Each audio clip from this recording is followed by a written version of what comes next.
cambias de un partido a otro. Sobre todo una democracia cristiana potente, ordenada. Un país grande. No es potente ordenada porque ha perdido la mitad de su electorado. Y el tema aquí en este instante es que el país, lo que está pasando en el país. Solo el 30% de los chilenos se sienten identificados con las dos alianzas. El resto del país está fuera. 70% del país. Y eso es muy grande. Además, en un momento en que el país va a tener prácticamente va a duplicar su padrón electoral. Eso no va a volver a ocurrir nunca más en Chile. Va a tener el impacto tan grande como lo que ocurrió con la vuelta a la democracia a finales de los 80. Es irresponsable creer que los chilenos vamos a estar mirando eventualmente cómo ocurren las cosas igual como ocurría hacia atrás.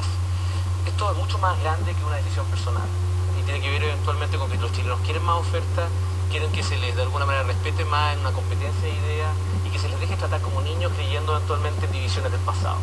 Las dos alianzas están agotadas, hay que romperlas y hay que de alguna manera dar más oferta. Ahora, esa es mi diferencia de opinión con la directiva de la democracia cristiana. A mí me interesa el proyecto que vamos a hacer ahora, que también contar con apoyo de la democracia cristiana, ¿no? Y que yo creo que de alguna manera se va a poder lograr. Yo no estoy haciendo un saludo a la bandera aquí, efectivamente esto va a ser un camino que de alguna manera va a suponer recolección de firmas, un trabajo de 2 años, va a suponer al mismo tiempo el entender de que van a haber otros candidatos, ojalá que vengan más candidatos efectivamente presidenciales. Yo creo que vamos a tener una elección presidencial parecida a la que ocurrió en Perú, no con 15, pero sí con 5 o 7 candidatos que se van a ofrecer a las elecciones. Y yo lo que creo que hay que hacer es dejar de discutir de primaria, dejar de discutir de precondiciones, en donde una minoría de chilenos define sobre el resto. Hay que tratar de que la elección presidencial sea sobre un padrón grande, una elección democrática, la primera vuelta. Tomás, pero no te cambiaste de partido entonces. No, yo en este momento te quiero decir que he recibido el apoyo de otro partido político. Ahora, para llegar y recolectar esas firmas voy a tener que hacerlo como independiente, eso no cabe la menor duda, eso no tengo ningún complejo. ¿Cuánto juegas? Buenas noches, ¿cómo te va? Me ha costado sentarme como lo que ha habido que hacer para sentarse en el sillón blanco. Es más cómodo el sillón blanco. Lo que pasa es que nosotros no nos podemos mover mucho acá. Tomás, ¿qué coherencias ves tú en Chile primero? Porque están ahí personas que se cindieron de la concertación, apoyaron al presidente Piñera, después no. Lo que a la gente le gusta ver en los políticos es claridad. ¿Qué claridad ves tú en Chile primero? Muchas personas votaron por Sebastián Piñera y hoy día están descontentos, pero no quieren volver a la concertación. Muchas personas han votado por la concertación y no tienen tan críticos de la concertación, no quieren volver al gobierno. Hoy día, efectivamente, si tú me estás preguntando, yo creo que hoy día Chile Primero es un partido de gente joven, está dirigido por una persona que tiene menos de 30 años y en la práctica quiere llegar, entendieron el cambio político antes que el resto, que se iba a producir, se produjo. Han apostado por temas que tienen que ver con innovación, tecnología de la información, el tema verde, el impacto de las redes sociales. Han entendido adecuadamente que Chile, el grueso del electorado tiene menos de 35 años, nacieron entre los 80 y 90. O sea, todos los partidos políticos en Chile hoy día están en el suelo, son chicos. Efectivamente, venir a llegar y denostar a Chile Primero por esa realidad me parece pequeño, y no solamente pequeño, sino que falso. Aquí lo que necesitamos es un grupo decidido de personas que además tienen experiencia previa en inscripción de un partido, porque se inscribieron ante la elección presidencial del 2009. Además hacen una apuesta a una dispersión de un liberalismo cultural que hoy día efectivamente existe en todo el espectro político y que no tiene domicilio conocido y que necesita de alguna manera un lugar a donde poder expresarse. Lo mismo que en los años 80, Ricardo Lagos entendió que había que crear el PPD para llegar y darle espacio a gente que no iba a ir los partidos tradicionales de izquierda.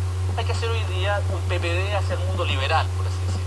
Macarena Les Cortés, buenas noches. Hola, ¿qué tal? Buenas noches. Tomás, voy a apelar a que a ti dices que es una persona jugada y que le gusta definirse. Yo creo que lo importante definirse también sobre este equipo. Te quería poner en política ficción. Si eventualmente llegara a cuajar, claramente parece que no lo va a hacer, el acuerdo de reforma electoral de la ADC y de Renovación Nacional que proponían un semipresidencialismo con un primer ministro. ¿Quién sería tu primer ministro de llegar a ser presidente? Va a depender de las mayorías parlamentarias, pero creo decirte no, que pero para... si tú tienes que jugártela por una persona, ¿quién te gustaría que fuera ese primer ministro contigo al lado? O sea, si tú dijeras, conmigo al lado, me interesa llegar y empoderar un sub-35. ¿Pero quién? O sea, que es buena la pregunta, además que no me va a correr. Lo que te quiero tratar de plantear es que primero que nada tenemos que llegar a garantizar, no vamos a tener nunca esta reforma, si no tenemos un presidente que no dependa de un chantaje de sus 2 partidos o 5 partidos, los partidos que sean, para impedírselo. Para eso necesitamos presidentes que de alguna manera vayan a la primera vuelta y armemos la mayoría después de la elección y no antes de la elección. Eso se puede hacer. En Chile desde el año 90 nunca había un presidente que ha tenido mayoría parlamentaria salvo Michelle Bachelet. Y no le sirvió de nada, no pudo llegar a implementar un programa legislativo. Entonces no hay que tenerle temor a la primera vuelta para llegar a construir una mayoría después de esa elección. Se puede hacer, pero es dable suponer que si tú vas a llegar y supeditar el gabinete a una mayoría parlamentaria, va a depender de esa mayoría parlamentaria. Si tú miras la foto de la actual Cámara de Diputados, eventualmente es dable suponer que el actual presidente con ese sistema tendría que llegar y justamente cruzar cruzar las fronteras para armar una mayoría parlamentaria. Y eso no lo quieren las dos alianzas. Por eso el problema hoy día es del presidente, no es de la mayoría parlamentaria que tú tienes. Si tú tienes hoy día, porque a mí me dicen, Tomás, ¿cómo vas a hacer eso con el binominal actual? Como las dos alianzas han bajado sus umbrales, absolutamente están empatadas, hoy día no es tan difícil que surja una tercera vía eventualmente y amenaza alguna de las dos. Es fácil hacerlo. Eso es posible a la medida que esa tercera vía está inscrita como un partido político del país. En virtud del tiempo, ¿no hay un nombre entonces hoy que tú le puedas responder a Maca? No, lo que pasa es que no, porque yo supongo que vamos a tener otro congreso. O sea, yo tengo personas que de alguna manera me gustaría ver en la próxima horneada de gente. ¿Quiénes? A mí me gusta te voy a dar nombres de personas que hoy día están teniendo liderazgo en distintos campos. A mí me gustaría ver a Cristóbal Bellolio eventualmente en el Congreso y me gustaría verlo efectivamente ocupando roles y que no tuviera que vindicar cupo en otras partes. Me gusta lo que está haciendo Pablo Simonetti. Me gusta lo que está haciendo Oscar Rementería y que en el fondo no tiene espacio porque al presidente de Renovación Nacional, efectivamente a Carlos Larraín, no le gusta tener un gay de presidente de la Juventud de Renovación Nacional. A mí me gustaría empoderar a esas personas y otras también eventualmente que tuvieran identidad política en la próxima vuelta y no tuvieran que ir a pedirle migajas, cupos a dos alianzas que le van a dar cupos para ir a perder. Ese es el desafío que tenemos hoy día. ¿Cómo construye un gobierno a partir de ello? Tienes que cruzar las fronteras, pero no lo puedes hacer con las actuales alianzas. Perfecto. Jimena Santos. Tomás, bueno, yo te felicito, no es fácil ser candidato presidencial y tú eres una persona muy frontal, lo estamos viendo aquí en pantalla y todo el mundo conoce un poco a Tomás Joseph. ¿Cómo vas a enfrentar esta nueva etapa que tú vas a hacer como que vas a enfrentar al bacheletismo? Porque tú vienes de ese sector y ahora vas a ser como contrario al bacheletismo que es tan potente y bueno, y hay mucha gente esperando que Michelle Bachelet vuelva. ¿Cómo va a ser tu posición frente a eso? Esa candidatura va a tener impacto en las dos alianzas, explico por qué. Yo creo que hoy día, en la segunda, vamos a reventar las primarias. En el caso efectivamente del mundo de la concertación, yo tengo la impresión de que el gran paraguas de Bachelet no se va a poder lograr. Y en la práctica ya hemos escuchado, después de la proclamación mía, eventualmente del sábado, hemos escuchado a José Antonio Gómez eventualmente coquetear con la idea de llegar y ir a la primera vuelta sin pasar por primaria. Hemos escuchado además, ya falló la operación Bachelet desde el punto de vista de que perdió Camila Vallejo en la fecha y perdió un apoyo porque el PC era el partido que estaba más interesado en Bachelet como candidata presidencial a la vuelta, porque era la estrategia que tenía para ampliar de 3 a 5 diputados. Yo diría que en general, yo no tengo la sensación, no veo necesariamente que Bachelet va a ir a la elección o no. Eso ya no es mi problema, es el problema de otros, por así decirlo, que están apostando a lo que ella haga o no haga.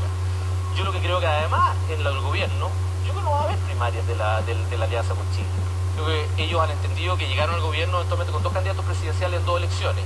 Y es dable suponer que esos dos candidatos se pueden expresar también. Me dicen que tenemos solamente 1 minuto y medio para terminar el programa, lamentablemente. Tú dices que quieres concentrar las fuerzas liberales que están desperdigadas por todo el espectro político. Para la gente que quizás no entiende, ¿a qué te refieres con estas fuerzas liberales? ¿En qué creen estas fuerzas liberales? Son los temas valóricos, son los temas culturales. Esto es un liberalismo cultural, no es un tema de recetas, es un tema de empoderar a personas que de alguna manera en todos los temas que han surgido, el tema ambiental, el tema de minorías sexuales, el tema efectivamente educacional, el tema de reforma tributaria, la reforma política, la ley de antidiscriminación, hoy día ninguno de los temas que yo menciono hoy día están bien resueltos en las dos alianzas. ¿Cómo impacta esto en tu vida personal? Que, por ejemplo, tu hermano Alfredo, que yo sé que no te hablas con él y hay una historia ahí, ¿qué significa en términos personales? O sea, el tema con Alfredo es distinto porque ya lleva muchos años, pero yo me estás preguntando más que nada por el tema familiar inmediato, mi mujer. Estos 3 años han sido difíciles, o sea, tuvimos la campaña electoral de la Araucanía, después tuvimos la enfermedad de la Ashley, efectivamente el año antepasado, y este año ha sido complejo, ha sido difícil. En el fondo yo estoy planteando tener una elección que, o sea, los próximos 2 años van a ser igualmente difíciles. O sea, no te lo estoy ofreciendo a mi familia un camino súper fácil, al contrario, tiene sus costos y es probablemente... ¿Qué argumento fue el más potente para decir que sí, que tu casa te dijera? Porque nadie quiere hacer esto. Nadie quiere hacer esto. Y si no lo hacemos actualmente los chilenos estamos no solamente desaprovechando una coyuntura que no se nos va a volver a ocurrir, sino que en el fondo vamos a quedarnos con los brazos cruzados mientras otros eventualmente deciden nos ponen una camisa de fuerza. ¿Por qué nadie más lo quiere hacer? Porque, por ejemplo, Andrés Velasco cree que efectivamente una primaria le va a permitir ordenar la concertación. No lo va a ordenar. En realidad ya vimos como cuando proclamaron a Frey, a José Antonio Gómez y a Escalona casi agarrarse el puñete detrás. Y ya hemos visto eventualmente gente como Escalona decir que se vayan los liberales eventualmente a otra parte creyendo que así van a conservar una mayoría. No es cierto, y están jugando solamente el descrédito de Piñera para ganar. O sea, objetivamente hablando, es ingobernable estas dos alianzas hoy día en las condiciones que están. una primaria no va a resolver, nadie le va a dar un cheque en blanco a un presidente para llegar a imponerse sobre una fronda partidaria. Mira lo que está ocurriendo en la Alianza por Chile frente a Sebastián Piñera. Le impiden eventualmente llegar y justamente hacer las decisiones o el tipo de reforma que incluso él ha dicho que quiere llegar y cometer.